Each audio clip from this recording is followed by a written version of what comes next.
Cet été, j'étais un migrant, enfin presque, le mot est peut-être un peu fort. Je vais vous raconter ce qui m'est arrivé. En plein mois d'août, je me suis fait voler une sacoche avec mes clés, mes papiers et mon téléphone portable. Ma famille, en vacances à l'autre bout de la France, je suis devenu un migrant dans ma propre ville avec seulement 20 € en poche. Juste de quoi rentrer chez moi, acheter un ticket de métro pour rentrer chez moi. Moi qui suis habitué à tout faire avec un smartphone, je faisais un peu moins le malin. Et là, j'ai découvert mes voisins formidables. Ils m'ont accueilli, ils m'ont aidé dans ce moment désagréable, ils m'ont ouvert leurs relations à mon service. J'ai surtout découvert que j'avais des tas de choses à partager avec eux. Des loisirs communs, des passions, des enthousiasmes qu'on aurait pu partager. Mais pourquoi ne l'ai-je pas fait avant? Que de temps perdu! Mais vous aussi, avouez-le, qui parmi vous n'a pas fait connaissance de ses propres voisins dans une situation de crise? Une panne, une urgence, un cambriolage? Qui parmi vous n'a pas été dans cette situation paradoxale, hyper connecté au monde entier et totalement déconnecté de son propre voisinage?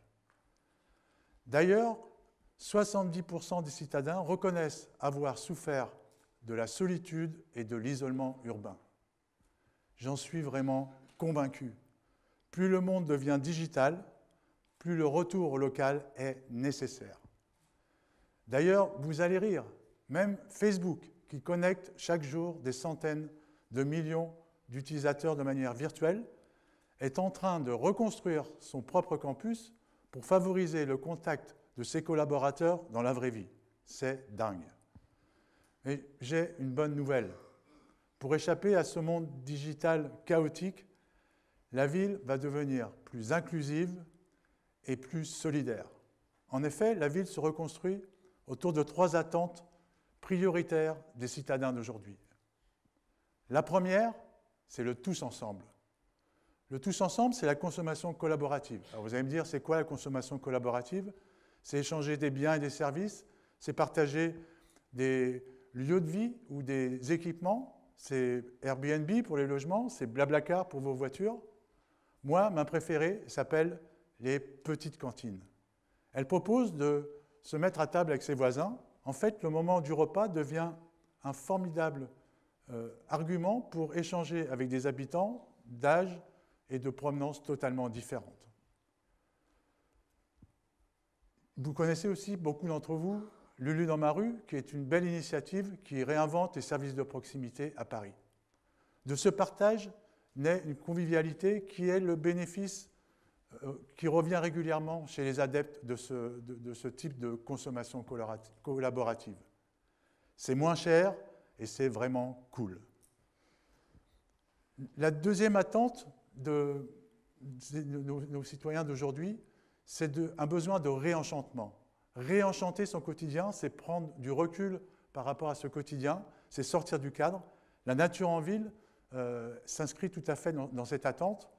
C'est remettre du végétal dans cette ville très minérale, très dure, très polluée. Les premiers toits végétalisés sont apparus dès 2008 et c'est désormais 30 hectares d'agriculture urbaine que la ville de Paris veut développer d'ici 2020. La troisième attente, et elle est importante, c'est créer du lien pour se développer. Là, c'est tout ce qui a permis de développer ces tiers-lieux. Il y en a plus d'1 million en France. Ils ont été multipliés par 3 ces quelques années. Alors, c'est d'abord les espaces de coworking, comme WeWork ou Nextdoor, qui accueillent des auto-entrepreneurs, des freelances, des consultants, mais également des startups qui viennent s'y installer pour prendre leur envol. Tous y viennent pour créer des liens avec d'autres entrepreneurs, pour sortir de leur isolement et pour profiter d'une certaine sérendipité qui est occasionnée par ces rencontres. Alors, c'est quoi la sérendipité? C'est rebondir sur des concours de circonstances. C'est grâce à la sérendipité qu'on a 2 innovations majeures dans notre vie, le post-it et le Viagra. Alors, ces espaces de coworking vont continuer à se développer très rapidement pour accompagner la croissance des actifs non salariés qui représenteront dès 2020 plus de 25% de la population. Après le coworking, le co-living apportera aux jeunes urbains des appartements optimisée au sein de communautés très actives dans des lieux de destination porteurs de valeurs fortes. C'est une formidable alternative à la fois aux marchands de sommeil et aux colloques d'étudiants. Alors tout ce phénomène s'accélère, on le sent bien. On sent bien qu'on passe de l'économie du bien à l'économie du lien. Comment ces trois attentes vont-elles impacter les aménagements urbains de demain? Moi, j'y vois 4 impacts. Le premier impact, c'est de la mixité d'usage. La mixité d'usage, ça veut dire quoi? C'est recréer des quartiers très mixtes, à la fois où il y a du bureau, mais également du logement, des commerces de proximité, des services, du coworking, du co-living. En fait, c'est la fin des cités dortoirs, c'est la fin des quartiers d'affaires totalement déséquilibrés. On réinvente en fait les faubourgs, les quartiers haussmanniens de Paris que nous aimons tous. Cette mixité d'usage favorise la mixité sociale, c'est-à-dire le partage entre des générations et des groupes sociaux différents. C'est le deuxième impact. Le troisième impact, c'est la mutabilité des bâtiments. Comment faire pour que des bâtiments de bureaux inoccupés soient transformés en logements ou des parkings silos soient transformés en logements? Rien qu'à Paris, c'est 2,5 millions de mètres carrés de parkings silos inoccupés qui pourraient être transformés en 25 000 logements de 100 mètres carrés. C'est considérable. Et enfin, le quatrième impact, c'est l'émergence de plateformes économiques locales. Ça veut dire quoi? Dans tous les projets du Grand Paris, chaque quartier aura une identité forte qui va lui donner une dynamique locale. Il viendra alors un lieu de destination pour l'ensemble des riverains, que ce soit les habitants, les salariés ou les visiteurs. On réinvente en fait des places du village à l'intérieur de ces villes.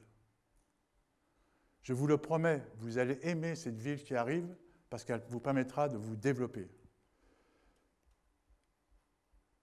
Faites-moi confiance. Quand on a passé, comme moi, 20 ans de sa vie à La Courneuve, dans cet environnement-là, on a une sacrée envie de s'en sortir et d'apporter un autre univers dans les banlieues, comme ce quartier qu'on est en train de construire à Nanterre.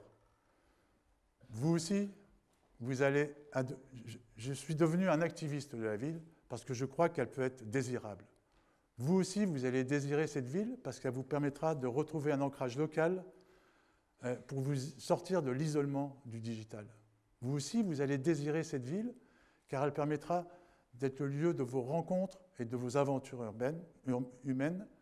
Vous aussi, vous allez désirer cette ville parce qu'elle vous permettra de vous épanouir plus facilement, à la fois dans votre travail et dans vos loisirs. J'espère qu'en sortant de cette salle, comme moi, vous vous direz « Elle n'est pas belle, la ville ?